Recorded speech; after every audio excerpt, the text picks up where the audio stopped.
Welcome to today's deep dive. I'm your host. And I'm the resident expert, really excited to be joining you today. Yeah, we've got it's a pretty intense one today. So I want you to just picture this. Close your eyes for a second if you can. Imagine you're walking into this sort of gallery or maybe an ancient temple you just stumbled upon, and you look up at the altar. Okay, setting the scene, I like it. Right. And your brain instantly tries to categorize what you're seeing. You see the robes, you see the gentle flowing veil, you see the posture of someone who is just ready to listen to your prayers, and your brain immediately goes, okay, got it. That's Mother Mary. I know this archetype. Yeah, it's a very safe, deeply comforting image for a lot of people. It signals absolute safety. Exactly. But then you take a step closer, and the lighting changes. You realize her skin isn't the pale or olive tone you'd see in, classic Renaissance paintings. It's blue. And not just blue, it's the color of the deep ocean at midnight. It's like the color of deep space. And then you look at her hands. In one hand, she's holding a cross. Okay, familiar. But in the other hand, she's gripping a heavy blade. And dangling from her waist isn't a simple rope belt. It's a string of human skulls. And that is exactly the moment where the brain usually just short circuits. You have the ultimate symbol of maternal comfort literally fused with the ultimate symbol of destruction. It's totally jarring. It's visceral. You kind of want to run away, but you also can't look away. So today, we are looking at a text that describes exactly this image. It's a piece titled Mother Mary Kali Ma, Inspired Vision. And it describes this vision of these two massive archetypes, Mother Mary and the Hindu goddess Kali, not as two different beings, but as one single integrated entity. And I think right off the bat, before anyone panics or thinks we're about to launch into some heavy theology debate, we should clarify that is not what this is. Yeah, definitely not. We aren't comparing religions here.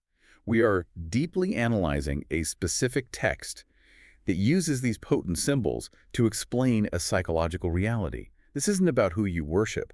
It's about understanding a concept the text calls the integration of opposites. Which sounds like a very heavy philosophical term, but I have a feeling it's going to get really practical really fast for all of us. Oh, it absolutely is, because we live in a binary world, We are taught from day one that things are strictly either or.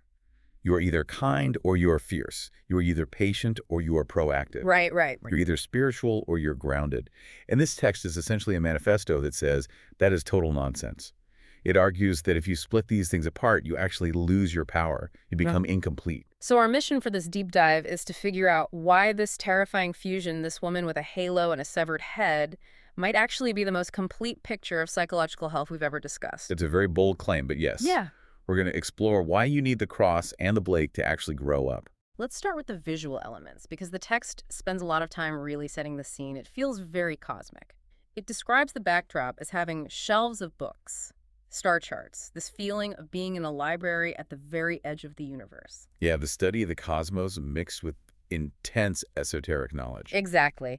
But the figure herself, the text specifically says, gold light radiates outward from my crown, not as decoration, but as inevitability. Stop right there for a second. That word inevitability, that is doing so much heavy lifting in that sentence. It really is. It sounds, permanent. Yeah, because usually when we see a halo in traditional art, it represents grace.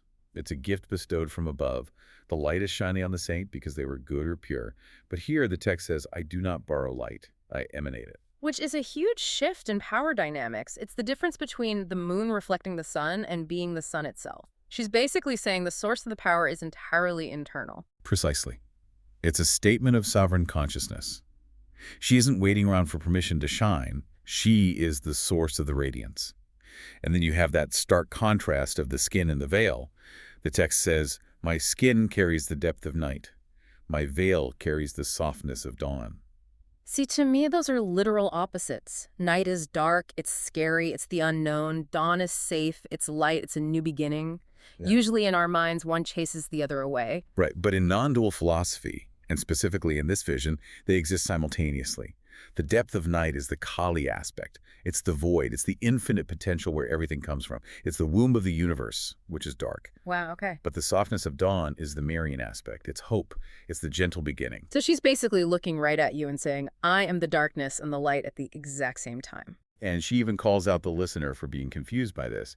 She says, you see contradiction, but I am not contradiction. I am integration. And she lists them out. Blue skin and Marian veil, halo and skulls. She is challenging you to hold two opposing thoughts in your head at the same time without freaking out.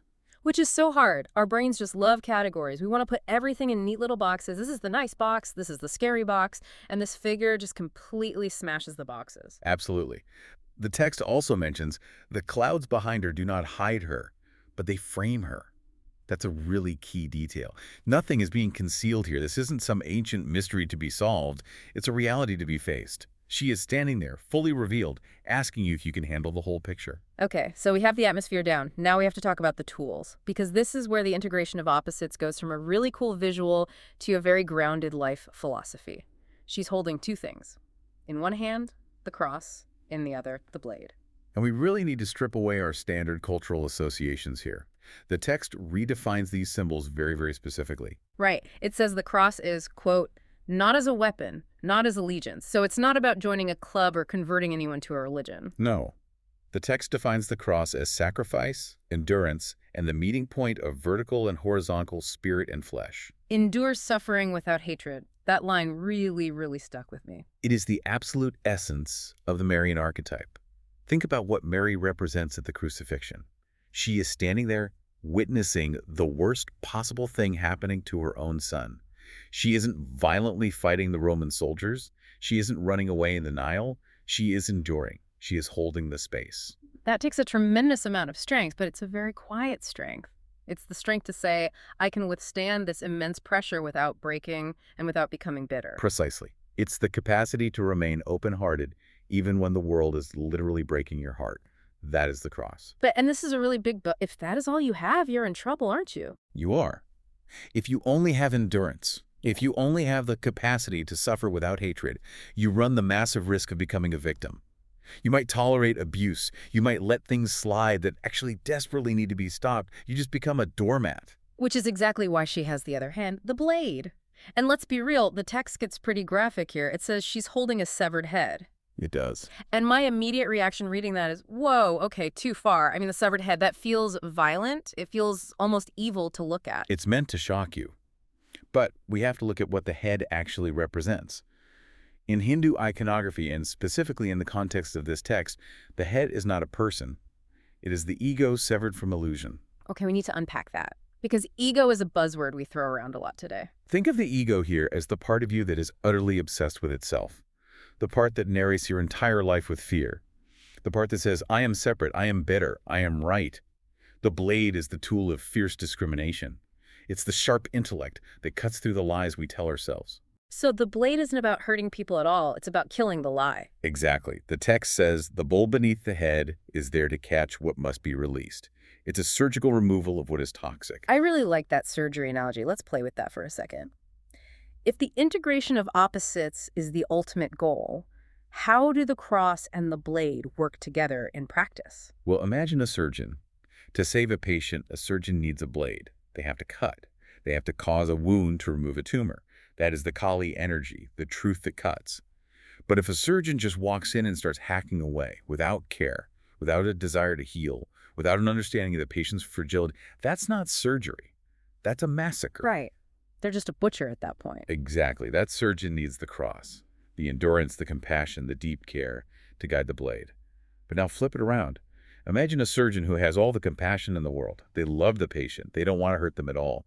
So they refuse to cut. They refuse to use the blade. And the patient just dies of the tumor. Because the surgeon had mercy, but no truth. This text is saying you fundamentally need both.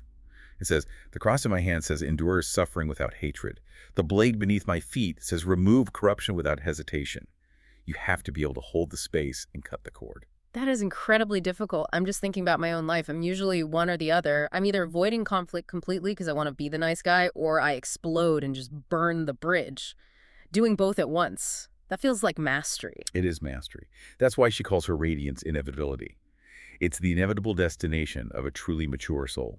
You stop swinging wildly between being a doormat and being a tyrant. Yeah. You actually become whole. Speaking of tyrants, we have to talk about what she's standing on, because the imagery keeps getting more and more intense. We covered severed head. We have to talk about the belt of skulls. The skirt of skulls, yes. I'll be honest, if I see someone wearing a skirt of human skulls, I am immediately checking for the nearest exit. It gives off major bad guy vibes. How does the text justify this as something positive? The text reframes the skull entirely. It says, "Around my waist hang skulls, reminders that time consumes all identities." And then it hits you with this line, "I do not fear mortality, I govern transformation." I govern transformation. We are so terrified of endings. We treat death, whether it's physical death or the death of a job or the end of a relationship, as a massive failure. We hide it away. She wears the symbols of death around her waist like a belt. She's saying, I am not afraid of things ending. Endings are just the fertilizer for what comes next. So she's not wearing them as, like, trophies of killing enemies. She's wearing them as proof that she has completely conquered the fear of time. Exactly. She is comfortable with the endless cycle of life and death. She doesn't cling to things that are over. Which leads us directly to the fallen king she is standing on. Now, I have to play devil's advocate here for a second. The text says she is standing on a fallen crown of false power. And in today's political climate, someone on the left might hear that and think, down with the patriarchy, or someone on the right might hear, overthrow the corrupt government. Are we sure this isn't some kind of political manifesto? It's a very natural assumption to make, given the visual. We see a powerful woman crushing a king. We immediately think regime change or political revolution. But we really have to be clear here. The text strictly avoids taking any political side. It stops us cold and explicitly states, the fallen king beneath me is not a person. Right. It says, he is false authority within you.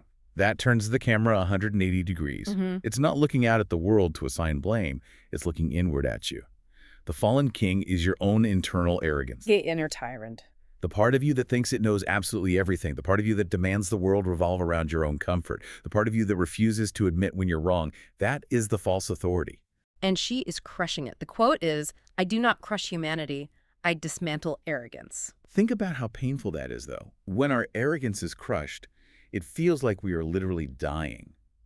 When life proves us wrong, when we are profoundly humbled, it hurts. We feel exactly like a king who has been violently overthrown. But the text is actually saying that overthrowing is an act of deep love. Yes, because that arrogance is blocking the light. It's blocking the inevitability of your own spiritual growth. She steps on that false king so the real you can actually breathe. It's so interesting that she is surrounded by angels while all this is happening. The text says they are witnesses of correction, not witnesses of punishment. Correction, harmony. That's the absolute key. This violence, the blade, the stepping on the king, it isn't about anger. It's about restoring balance. If a garden is completely overgrown with weeds, you have to pull them out. That's violent to the weed, but it's absolute salvation for the garden.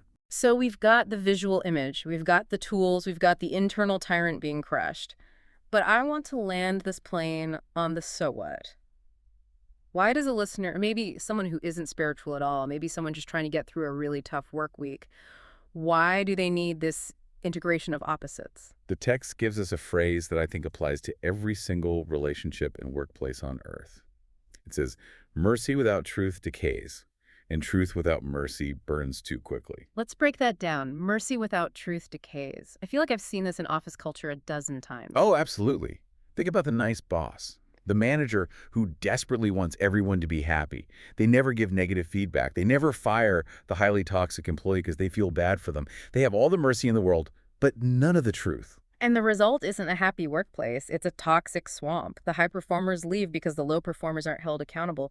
The culture rots. It decays. Exactly. That is the danger of holding the cross without the blade. But look at the flip side of that quote.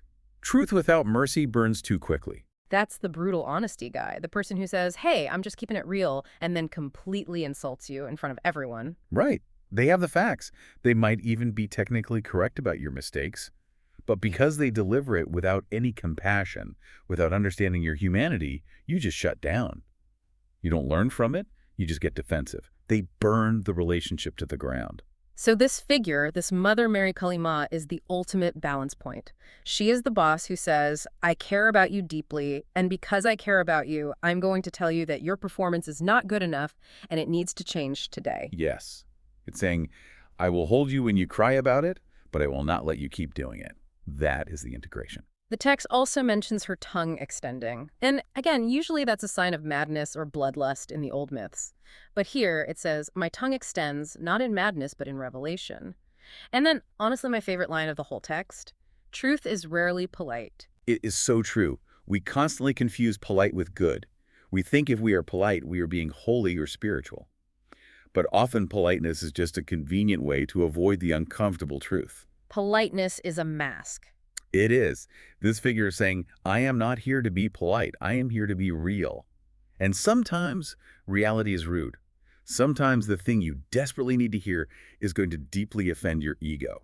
Which explains why the text says we have a massive love-fear relationship with her. It says, you fear me because I do not flatter delusion. We love our delusions. We love thinking we're always the victim. We love thinking we are the smartest person in the room.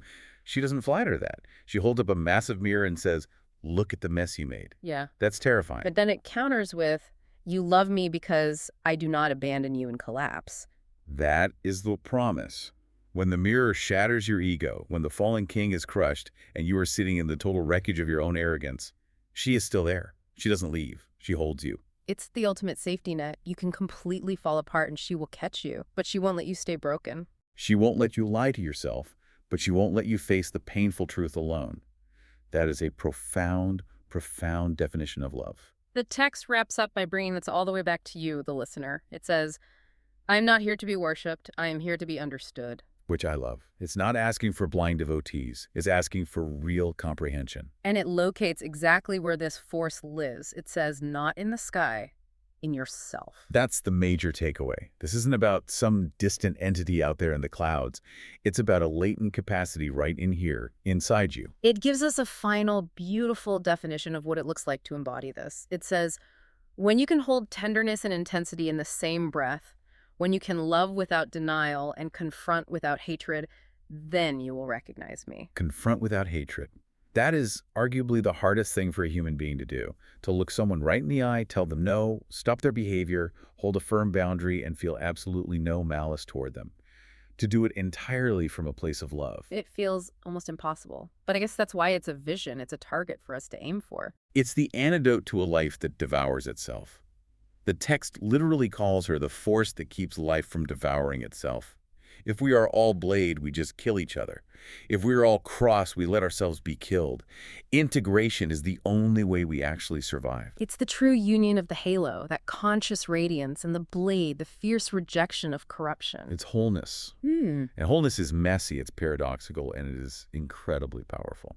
So as we wrap up this deep dive, I want to leave you with a thought, a question really. Based on that fallen king image we discussed, we established that the king is the false authority within you, the arrogance. The part of you that constantly avoids the truth. Right. So here's the question for you to mull over. What specific truth are you avoiding right now because you want mercy without correction? Where are you demanding the life be soft with you when what you actually need is the blade to cut away something that is rotting? And conversely, where are you using the blade on yourself or others without any mercy? Where do you really need to bring in the cross? It's the ultimate balancing act, and I have a feeling we're going to be working on it for the rest of our lives. I think that's exactly the plan. Thanks for diving deep with us. Until next time.